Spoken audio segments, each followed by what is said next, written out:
ماہنور کے ابو ایک بہت بڑے کاروباری شخص تھے۔ اس کے چچا وغیرہ بھی اس کاروبار میں شامل تھے۔ اسی کاروبار میں اس کے ماموں بھی شامل تھے اور سب ایک دوسرے کے نزدیک ہی رہتے تھے۔ ماہنور کہتی ہے کہ میں پڑھ رہی تھی، میرے ماموں کا بیٹا دیدک بہت اچھا لڑکا، سیدھا سادہ، ہم اکٹھے اکیڈمی جاتے تھے۔ ایک دن میرے ابو امی سے بات کر رہے تھے کہ میں اپنے بچوں کی شادی ان کی مرضی سے کروں گا، جہاں وہ کہیں گے۔ جب میں نے یہ سنا تو میں بڑی حیران ہو گئی کہ ابو اس طرح کی سوچ رکھتے ہیں۔ کچھ دنوں بعد خاندان میں ایک پسند کی شادی کا واقعہ ہوا تو ابو نے اس مسئلے کو بہت اچھے طریقے سے حل کیا اور کہا کیونکہ دونوں ایک دوسرے کو پسند کرتے ہیں، اس لیے یہ ان کا حق ہے کہ ان کی شادی کر دی جائے۔ یہ کوئی بری بات نہیں ہے، اور اس طرح ان کی شادی کر دی گئی۔ اب یہ اس طرح کے کام ابو نے کیے تو مجھے حوصلہ بھی ملا اور ہمت بھی ملی۔ اب بلا وجہ میرے ذہن میں کچھ بھی نہیں تھا، اپنے اسکول میں اپنے ارد گرد کوئی ایسا لڑکا ڈھونڈنا شروع کر دیا جس سے میں شادی کر سکوں۔ میرے ساتھ دیدک تھا، میں نے اس کے ساتھ بھی ذکر کیا تھا اس بارے میں کہ مجھے ایک اچھا سا لڑکا دیکھنا ہے جس سے میں اپنی پسند کی شادی کر سکوں۔ تو دیدک مجھے سمجھانے لگتا تھا کہ اپنی سوچوں کو محدود رکھو، ہمیں ایسے نہیں سوچنا چاہیے۔ ہم دونوں نے امتحان پاس کر لیا اچھے نمبروں سے۔ اب ہم کالج چلے گئے۔ وہ کسی اور کالج میں تھا جس کی وجہ سے ملاقات بہت کم ہو گئی۔ میرے ذہن میں ابھی بھی وہی بات چل رہی تھی کہ اپنے لیے کوئی اچھا سا لڑکا دیکھنا ہے۔ میں میڈیکل میں آ گئی اور دیدک بھی میڈیکل میں چلا گیا۔ ایک دن دیدک ملنے آیا اور کہا، دیکھو بات دراصل یہ ہے کہ تم اتنے عرصے سے لڑکا ڈھونڈ رہی ہو، تمہیں مل نہیں رہا، تو پتہ نہیں کیوں مجھے لگا میں اپنی خدمات پیش کر دوں۔ مانو کہتی ہے مجھے لگا یہ مذاق کر رہا ہے، ہنسنے لگ گیا۔ میں نے اس کے کندھے پر کتاب ماری اور کہا، دفع ہو جاؤ، میں تمہیں دیکھ لوں گی۔ بات ختم ہو گئی۔ لیکن اس کے بعد دیدک یونیورسٹی آنے لگا اور ہم کھانے کے لیے چلے جاتے۔ ایک دن ایک ساتھ کھانے کے لیے چلے جاتے۔ دیدک سنجیدہ ہوتا چلا گیا اور ایک وقت آیا تو اس نے کہا کہ تم اس کو مذاق سمجھ رہی ہو، لیکن ماہنور مجھے سچ میں تم سے محبت ہو گئی ہے۔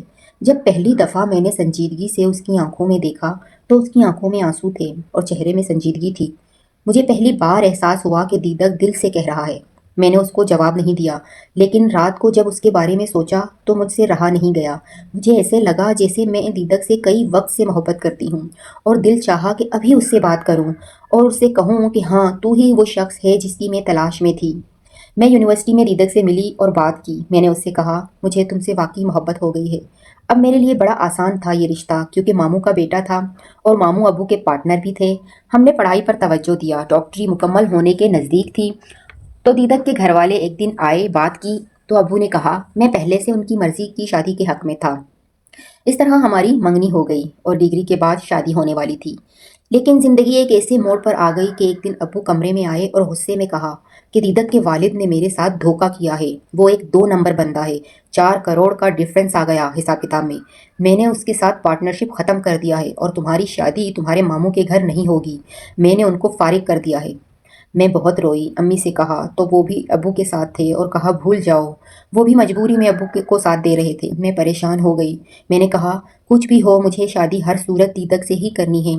میرے اتنا کہنا تھا کہ دائیں جانب سے ایک ہاتھ آ کر میرے چہرے پر لگا اور ابو نے کہا کہ تم کیسی اولاد ہو، باپ کی تذلیل کروا کے جس نے دھوکہ دیا اس کے بیٹے سے شادی کرو گی؟ میں نے بھی فل بحث کر دی اور کہا اس میں دیدک کا کیا قصور ہے، اس نے کیا نقصان کیا ہے آپ کا؟ آپ جانتے ہیں ہم ایک دوسرے سے محبت کرتے ہیں۔ اس نے کہا بھاڑ میں گئی تمہاری محبت، میری عزت سے زیادہ ضروری ہے تمہاری محبت۔ ابو چلے گئے، کوئی میری مدد کو تیار نہیں تھا۔ دیدک سے بات کی تو اس نے کہا کہ ہم رشتہ دار ہیں، اگر تمہارے ابو نہیں مان رہے تو اس رشتے کو ختم کر کے قبول کر لو۔ ہم اپنے دلوں اور سوچوں کو کسی اور طرف لگا دیتے ہیں، غلط طریقے سے رشتے جوڑنا اچھا نہیں ہوتا۔ اسی طرح ہمارے تعلقات ختم ہو گئے۔ اب ابو نے خاندان میں یہ بات کہی کہ میں بہت جلدی ان سے اچھے خاندان میں اپنی بیٹی کا رشتہ کر کے دکھاؤں گا۔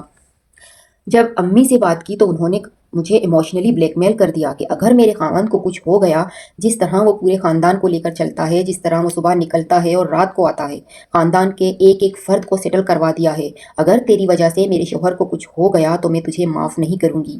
امی نے ایک اور تلوار میرے گردن پر ڈال دی۔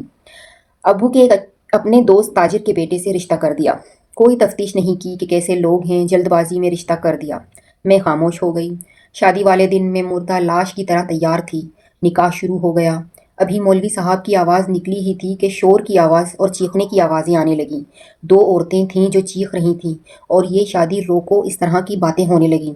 میری بہن نے آ کر مجھے بتایا کہ لڑکے کی 2 بیویاں پہلے سے ہی ہیں۔ وہ عورتیں کہنے لگیں کہ یہ نکاح نامہ ہے، اس نے ہم سے شادی کی اور بچے پیدا کر کے بھاگ گیا۔ اور یہ ایک اور لڑکی کی زندگی خراب کر رہا ہے۔ میں نے اکیلے میں اللہ سے دیدک کو مانگا تھا، تو جب یہ سچویشن ہوئی تو میں سمجھ گئی کہ اللہ نے میری سن لی، کیونکہ اب اس شخص سے تو کسی صورت ابو میری شادی نہیں کریں گے، لیکن دیدک سے بھی نہیں کریں گے، یہ بھی مجھے پتا تھا۔ ابو نے ان کی بے عزتی کی اور دھکے مار کر باہر نکال دیا۔ اب شادی میں ماموں کو تو بلایا ہی نہیں گیا تھا، ورنہ میں خود دیدک سے کہتی کہ تم آگے آؤ اور ابو کے پیر پکڑ لو۔ ابو نے بھائیوں سے کہا کہ کھانا لگاؤ، میں ابھی آتا ہوں، اور وہ باہر چلے گئے۔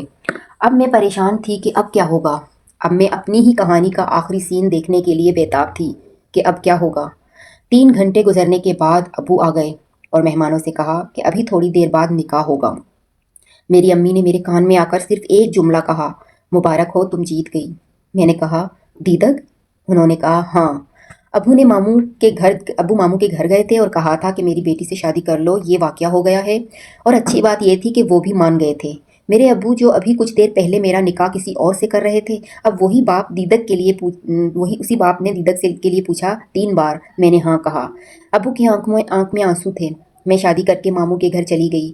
میں دیدک ایک دوسرے کو کئی گھنٹوں تک دیکھتے رہے کہ کیسے یہ سب ہو گیا۔ میں نے کہا، دیدک، جب میں فون پر دعائیں کرتی اور تم کہتے آمین اور جب تم دعائیں کرتے تو میں کہتی آمین، یہ اس کا نتیجہ ہے۔ شاہ رخ خان کی فلم کی طرح کا سین ہو گیا کہ جا سمرن، جی لے اپنی زندگی۔ میرے پاس صرف رونے اور اللہ کا شکر ادا کرنے کے کوئی راستہ نہیں تھا، میں بس شکر کرتی رہی۔